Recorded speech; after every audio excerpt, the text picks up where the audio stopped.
Welcome to iDream. నేను మీ అనుష కుమల్. ఇవాళ మన guest doctor PS Sagar, acupuncture and functional medicine expert. వారితో మాట్లాడదాం. నమస్తే సార్. నమస్తే.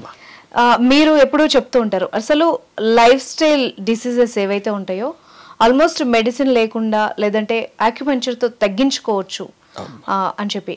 సో ఇందులో భాగంగా మామూలుగా వెన్నుపూస నొప్పి ఇవన్నీ వస్తూ ఉంటాయి. సో దానికి ఆపరేషన్ దాకా వెళ్తారు కొంతమంది.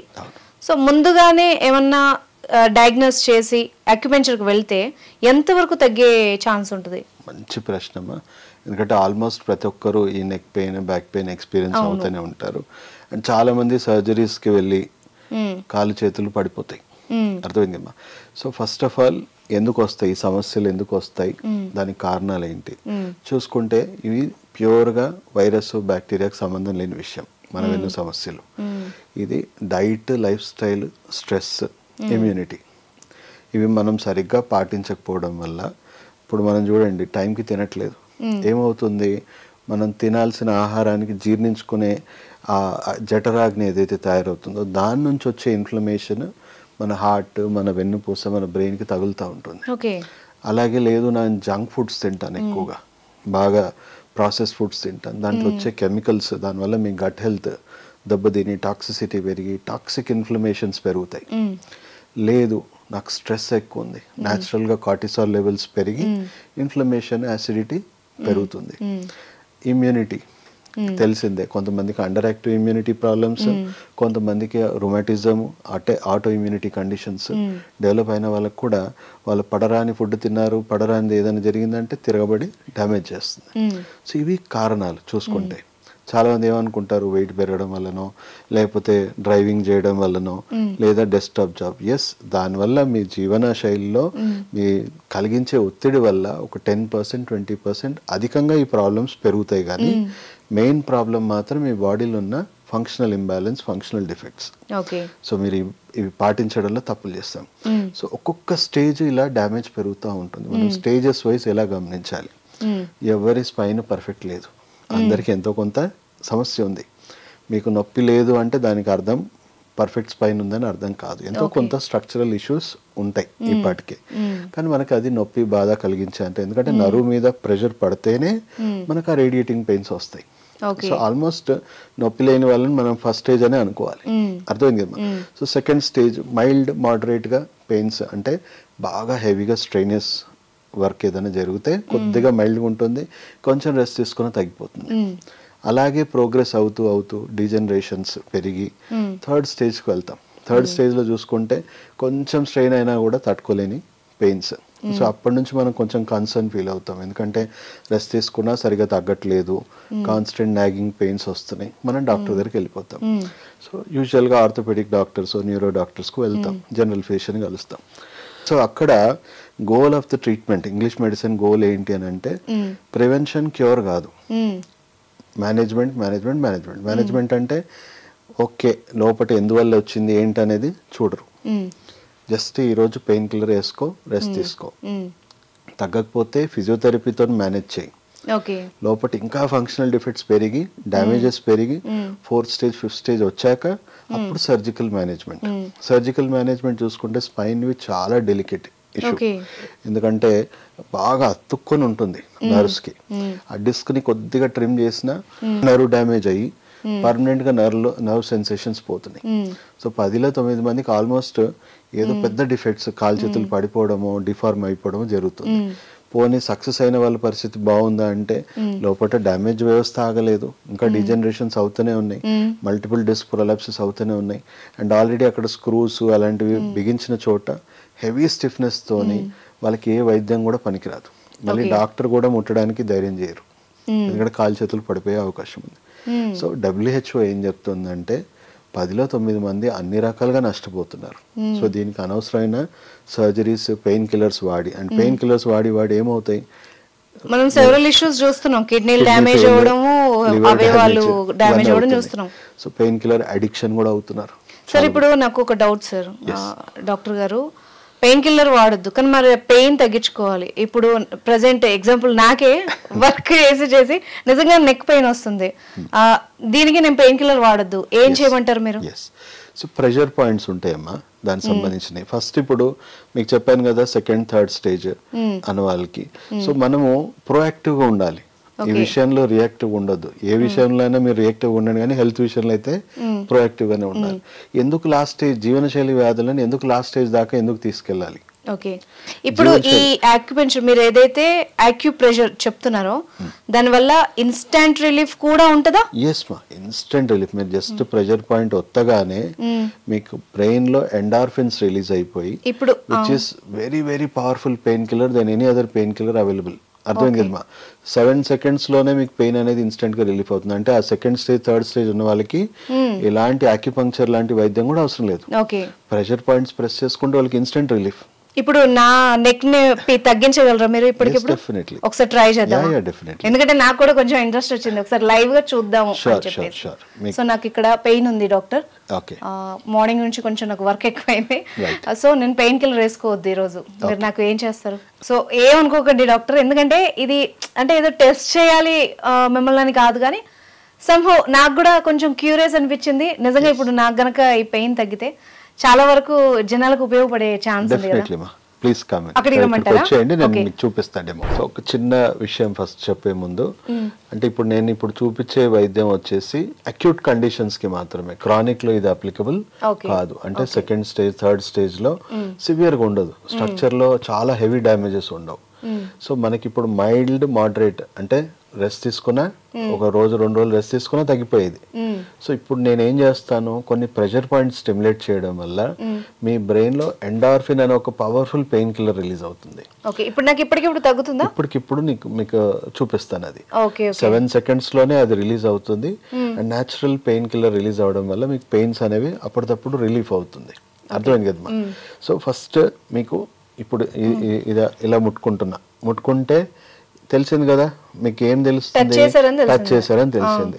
సో అలాగే మీ బ్రెయిన్ కి ఈ సిగ్నల్ పోయింది. అర్థమైంది కదమ్మా? సో దానికి సంబంధించిన మొత్తం శరీరంలో ఉన్న నాడీ వ్యవస్థ అంతా ఎండ్ అయ్యేది చేతుల్లో కాళ్ళలో.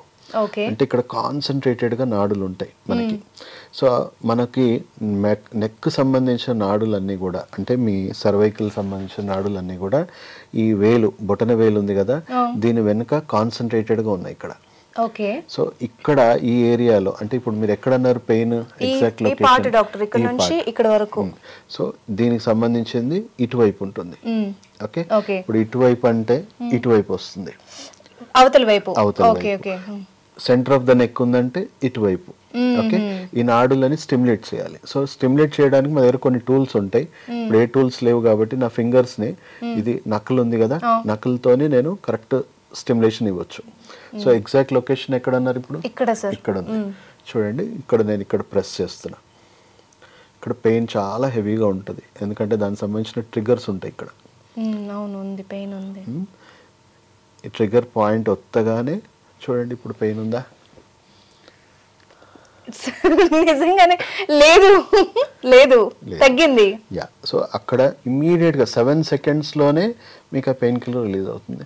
సో దీనివల్ల అనవసరంగా పెయిన్ కిల్లర్స్ వాడి కిడ్నీలు దెబ్బ తీసుకొని డ్యామేజ్ చేయాల్సిన అవసరం లేదు. ప్రాథమిక చికిత్సలో యాక్యుప్రెషర్, కప్పింగ్ థెరపీ, గువాషా థెరపీ అలాంటివి ఎన్నో డ్రగ్లెస్ థెరపీస్ ఉన్నాయి. అవి చేయడం వల్ల మీరు అనవసరంగా మెడిసిన్స్ వాడాల్సిన. ఇప్పుడు నాకు ఈ డౌట్, ఈ మెకానిజం ఎట్లా పనిచేసింది? సో ఇది బ్రెయిన్ లో ఎండార్ఫిన్ ని మనం స్టిమ్యులేట్ చేసాం. మన బ్రెయిన్ లో రకరకాల కెమికల్స్ ఉన్నాయి. సో ఎండార్ఫిన్, డోపమైన్ ఇవన్నీ ఉన్నాయి కదా, సెరోటోనిన్, మెలటోనిన్. సో మీకు endorphin is a natural pain killer, it's a very powerful pain killer. మనం దాన్ని జస్ట్ కరెక్ట్ గా మీకు ఏ నాడి అని తెలిసి ఉండాలి. ఏ నాడి స్టిమ్యులేట్ చేస్తే అది రిలీజ్ అవుతుంది. సో ఎస్పెషల్లీ మీకు ఇప్పుడు నెక్ రీజన్ మొత్తం కూడా ఈ బొటన వేలు వెనకాల. సో మీకు చెప్పినట్టు ఇది సెంటర్ ఆఫ్ ద నెక్, ఇది సైడ్స్, ఇటు సైడ్, ఇక్కడ మళ్ళీ మారిపోతుంది చూడండి. ఇక్కడైతే ఇది ఇటు సైడ్, ఇది ఇటు సైడ్, ఇది సెంటర్. ఓకే, సో ఇక్కడ ఈ ఏరియాలోనే ఆ నాడులు ఉన్నాయి. అవి స్టిమ్యులేట్ అవ్వగానే ఇన్స్టెంట్ గా you will see the change. అర్థమైంది కదమ్మా? ఇది కొరియన్ టెక్నిక్. ఇది కొరియాలో అంటే ఈ బేసిక్ ట్రీట్మెంట్ ఆక్యుప్రెషర్ లో సుజోగ్ థెరపీ అంటారు దీన్ని, కొరియాలో. Right, thank you sir. నిజంగానే ఇప్పుడు నాకు టాబ్లెట్ వేసుకునే అవసరం అయితే ఇవాళకి లేదు, అంటే మీరు అన్నట్టు ఇప్పటికైతే తగ్గుతుంది. నిజంగానే నేనైతే నమ్మాను, లైవ్ గా చూసాను. ఎట్లా సార్ ఇది ఎట్లా వర్క్ చేస్తుంది? ఇప్పుడు మనం రియాక్టివ్ గా మీకు పెయిన్ అయితే తగ్గించాము, దీని కాజ్ ఏంటి అని మనం ఐడెంటిఫై చేయాలి. ఓకే. సో మీకు చెప్పినట్టు diet, life style, stress, immunity వల్ల మీ బాడీలో ఇంబ్యాలెన్స్ అయింది కదా, ఇన్ఫ్లమేటరీ వచ్చింది కదా, ఆ ఇన్ఫ్లమేషన్ వల్ల డీహైడ్రేట్ అయిపోయి డీజనరేట్ అవుతూ ఉంటాయి. సో మీకు యూజువల్గా మేము కొన్ని బేసిక్ టెస్ట్లు చేసి మీ బాడీలో ఉన్న డ్యామేజింగ్ వ్యవస్థని సరిచేయాలి through diet and through some supplementation. చేస్తే డ్యామేజ్ ఆగిపోతుంది. అండ్ దీనికి స్ట్రెంగ్తన్ చేసుకుంటూ నాన్ సర్జికల్ గా కొన్ని సెషన్స్ ఆఫ్ ట్రీట్మెంట్స్ కంటిన్యూ చేస్తే స్ట్రక్చర్ లో కూడా కరెక్షన్స్ అవుతుంది. ఓకే. సో ఇప్పుడు థర్డ్ స్టేజ్ వరకు ఈ బేసిక్ ట్రీట్మెంట్స్, ప్రాథమిక చికిత్సలు, ఇప్పుడు నేను చూపించిన వైద్యాలు, డ్రగ్లెస్ వైద్యాలు మనం క్లియర్ చేసుకోవచ్చు. But fourth stage, fifth stage chronic అంటే last stage. Yes. So fourth stage లో ఎట్లా ఉంటుంది, తలనరాలు ప్రెస్ అయిపోయి తల తిరిగి పడిపోవడము, చేతి నరాలు ప్రెస్ అయిపోయి చేయి మొత్తం రేడియేట్ అవ్వడము, షోల్డర్ లేపలేకపోవడము, ఫ్రోజన్ షోల్డర్ డెవలప్ అవడము, అలాగే లంబర్ లోవర్ డిస్క్ లో ప్రాబ్లమ్స్ వచ్చేసి కాళ్ళకు సంబంధించిన నరాలు, బ్యాక్ పెయిన్ హెవీగా ఉంటాయి. సో అలా మధ్యలో మొత్తం స్పైన్ కూడా పాడైపోయి యాంకిలోజింగ్ స్పాండిలోసిస్ అనే కండిషన్, అంటే వెన్నుపూస సంబంధించిన కీళ్ళవాతం. సో వాళ్ళకు కూడా వాళ్ళ బాడీలో ఉన్న ఫంక్షనల్ డిఫెక్ట్స్ ని మనం కరెక్ట్ చేస్తే ఫర్దర్ డ్యామేజ్ ఆగిపోతుంది. ఓకే. సో వాళ్ళ జీవన శైలి ఇవన్నీ మార్పులు చేసుకుంటూ స్ట్రక్చర్ ని మళ్ళీ స్ట్రెంగ్తన్ చేయడానికి కావాల్సిన సప్లిమెంటేషన్ ఇచ్చుకుంటూ నాన్ సర్జికల్ గా అక్యుపంక్చర్ లో డీకంప్రెషన్ ట్రీట్మెంట్స్ అని ఉంటాయి. సో చైనాలో దాన్ని హువాటువో జియాజిన్ ప్రోటోకాల్స్ అంటారు. ఎందుకంటే ఆ టైంలో చైనీస్ ఒక ఫిజిషియన్ ఆ ప్రోటోకాల్ ని కనిపెట్టాడు. సో ఆయన పేరు మీదనే ఆ ప్రోటోకాల్ పెట్టారు. సో వెన్నుపూసలో ఏం చేస్తాం, ఎక్కడెక్కడ డిస్క్ ప్రొలాప్సెస్ అయ్యాయో ఎంఆర్ఐ తీస్తాం. ఎంఆర్ఐ తీసి ఎక్కడెక్కడ డిస్క్లు ప్రొలాప్స్ అయిపోయి నరాలు కంప్రెస్ అవుతున్నాయో కొన్ని డిస్క్లను మళ్ళీ రీసెట్ చేయొచ్చు. కొన్ని డిస్క్లు కదలవు చాలా హెవీగా డ్యామేజ్ అవ్వడం వల్ల. సో ఓన్లీ న్యూరోఫిజియాలజీని మాత్రమే మారుస్తాం, అంటే నరాలని మెల్లిమెల్లిగా డీవియేట్ చేస్తాం నాన్ సర్జికల్ గా. సో దానివల్ల వాళ్ళు అనవసరమైన సర్జరీలు తీసుకోవాల్సిన అవసరం ఉండదు. అలానే ప్రతి ఒక్కరికి సర్జరీ అంటే కండిషన్స్ కూడా ఉంటాయి కదా అని అంటే, ఇప్పుడు ఏదైనా పెద్ద యాక్సిడెంట్ అయ్యి వెన్నుపూస డ్యామేజ్ అయిపోయింది, లేదా లిమిట్స్ కి మించి ఓవర్ డిస్క్ బల్జ్ అయిపోయి డిస్క్ మొత్తం బయటకు వచ్చేసింది, అలాంటివి అంటే 95% కండిషన్స్ ని మనం ప్రివెంట్ చేయొచ్చు సర్జరీస్. బట్ ఒక 5% కేసెస్ లో ఎమర్జెన్సీ కండిషన్స్ ఉంటాయి, వాళ్ళకి తప్పదు. సో WHO ఏం చెప్తుందంటే అలాంటి ఎమర్జెన్సీ కండిషన్స్ కి మాత్రమే మీరు సర్జరీస్ చేయండి. ఇలాంటి కండిషన్స్ కి, జీవనశైలి వ్యాధులతో వచ్చిన వాళ్ళకి పెయిన్ కిల్లర్స్ కానీ సర్జరీస్ కానీ లేకుండా అక్యుపంక్చర్ వైద్యం రాసియాలి. ఈవెన్ సర్జన్ రెఫర్ చేయాలి, సర్జన్ చేతిలో కూడా ఆ డిపార్ట్మెంట్స్ ఉండాలి. సో వాళ్ళు రాసిచ్చి వాళ్ళు రికమెండ్ చేయాలి, ఒక 2 months 3 months ఈ ట్రీట్మెంట్ తీసుకోండి, అవ్వకపోతే అప్పుడు చూద్దాం అనే లెవెల్లో మనం జనరల్ ఫిజిషియన్స్, సర్జన్సే రెఫర్ చేస్తున్నారు. సో వరల్డ్ వైడ్ ఇప్పుడు 51% డాక్టర్స్ ఈ విధంగా రెఫర్ చేస్తున్నారు. ఇంకా 49% డాక్టర్స్ కి అవగాహన లేదు దీని గురించి. సో డాక్టర్స్ కూడా చూసుకుంటే రీసెంట్ గా ఇప్పుడు గవర్నమెంట్ ఆఫ్ ఇండియా పరంగా కూడా చాలా అవేర్నెస్ ప్రోగ్రామ్స్ పెడుతున్నారు డాక్టర్స్ కూడా. సో వాళ్ళని క్వశ్చన్ చేయడం జరిగింది. ఒకటి రీసెంట్ గా చాలా వైరల్ అయింది ఒక వీడియో. ఆ వీడియోలో ఆర్థోపెడిక్ సర్జన్స్ కి స్పైన్ ఎంఆర్ఐ చూపించారంట. చూపించి ఎంతమంది సర్జరీ చేయాలనుకుంటున్నారని వాళ్ళని ఓటింగ్ వేయమంటే ఆల్మోస్ట్ 98% అబౌవ్ సర్జరీ చేయాలన్నారంట. సెకండ్ క్వశ్చన్ అడిగారంట, ఇదే రిపోర్ట్ ఒకవేళ మీ వైఫ్ అయితే ఎంతమంది సర్జరీ చేయాలనుకుంటున్నారు? సో ఆల్మోస్ట్ ఓటింగ్ పర్సెంటేజ్ 37% పడిపోయింది, చేయొద్దు అనుకుంటున్నాం. నెక్స్ట్ థర్డ్ క్వశ్చన్ ఏం అడిగారు, ఇదే రిపోర్ట్ ఒకవేళ మీదైతే ఎంతమంది సర్జరీ అండర్గో అవ్వాలనుకుంటున్నారు అంటే 2%. అంటే ఒక రకంగా ఇంట్రెస్టింగ్ 98% అన్నెసరీ సర్జరీస్ జరుగుతున్నాయని అర్థం. డాక్టర్సే విల్లింగ్ లేరు ఆ సర్జరీస్ తీసుకోవడానికి. సో మనం కూడా వీలైనంత మటుకు అన్నెసరీ సర్జరీస్ నుంచి దూరంగా ఉండాలి. సో ఇలాంటి కేసు ఉంటే ఈవెన్ డాక్టర్స్ కూడా వాళ్ళ ఫ్యామిలీ మెంబర్స్ కి అక్యుపంక్చర్ చేయించుకోమని చెప్తారు. సో నారాయణ హృదయాలయ ఉంది కదా డాక్టర్, పెద్ద రినౌన్ డాక్టర్, ఆయన దాని అధిపతి, ఆయన కూడా సద్గురు గారితో కూడా మాట్లాడాడు. నా వైఫ్ కి నేనే పెద్ద డాక్టర్ని, నా వైఫ్ ని నేను ఎంతో మంది పెద్ద పెద్ద స్పెషలిస్ట్ దగ్గర తీసుకెళ్లాను, తను సర్జరీ నేను చేయించుకోనని గొడవ చేసింది. సో అక్కడ ఒక లోకల్ అక్యుపంక్చరిస్ట్ దగ్గరికి వెళ్ళి తను ఒక ఫ్యూ సెషన్స్ తీసుకున్నాక ఇప్పటి వరకు కూడా పెయిన్ లేదు అని తను కూడా ఆశ్చర్యంగా సద్గురుతోనే ఇది షేర్ చేసుకోవడం జరిగింది. విరాట్ కోహ్లీ కూడా ఈ మధ్య వైరల్ వీడియో, నాకు సివియర్ స్పాండిలైటిస్ పెయిన్ ఉంది, నేను చాలా మంది జనరల్ ఫిజిషియన్స్ చూపించుకున్నాను, డాక్టర్స్ దగ్గరికి వెళ్ళాను, సో నా ఆక్యుపంక్చరిస్ట్ నీ స్టమక్లో ఇన్ఫ్లమేషన్ వల్ల అవుతుంది, నువ్వు నాన్ వెజ్ తినడం ఆపేసి, దానివల్ల ఇన్ఫ్లమేషన్ కట్ ఆన్ అయింది అండ్ తన ట్రీట్మెంట్ వల్ల తన నెక్ పెయిన్ పూర్తిగా రికవర్ అయిందని తను కూడా తన ఎక్స్పీరియన్స్ షేర్ చేసుకున్నాడు. సో ప్రజల్లో దీని గురించి అవగాహన పెరగాల్సిన అవసరం అయితే ఖచ్చితంగా ఉంది. Thank you very much sir and for interview and treatment కూడా ఈ రోజు నాకు కొత్త విషయాన్ని నేర్పించారు.